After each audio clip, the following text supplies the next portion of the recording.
ಅಲ್ಲ ಇವಾಗ ನಿನ್ ಕಡೆ ನೀನ್ ನಿಲ್ಸ್ಕೊಂಡ್ರೆ ನನ್ನ ಟೈಮ್ ವೇಸ್ಟ್ ಆಗಲ್ವಾ ಅಂತ ಇಟ್ಕೊಂಡ್ರೆ ನೀವೇ ಅಲ್ವಾ ಸರ್?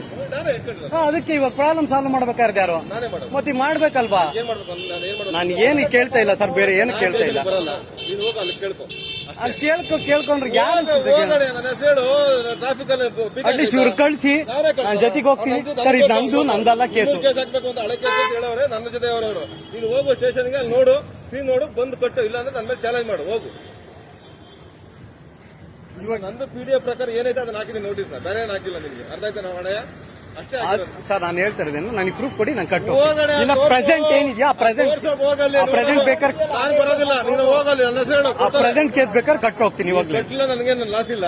ಗಾಡಿ ಸೀಸ್ ಮಾಡಿ ನೋಟಿಸ್ ಕೊಡ್ತೀನಿ. ನೋಟಿಸ್ ತಗೊಳ್ಳಿ, ನನಗೆ ಅನುಮಾನ ಇಲ್ಲ. ನೀನು ನೋಟಿಸ್ ತಗೊಳ್ಳ ಅಂತಿದ್ದೀನಿ, ಬೇಡ ತಗೊಳ್ಳಿಲ್ಲ, ಹಾಗೆ ರೆಫ್ಯೂಸ್ ನೋಟಿಸ್ ಅಂತ ಬರೀತೀನಿ ನಾನು. ಗೊತ್ತಾಯ್ತು. ಇವಾಗೇನ್ ಗಾಡಿ ಬಿಡ್ತೀರಾ ಅಥವಾ ಫೈನ್ ಕಟ್ಟೋದೇ ಗಾಡಿ ಬಿಡೋದು?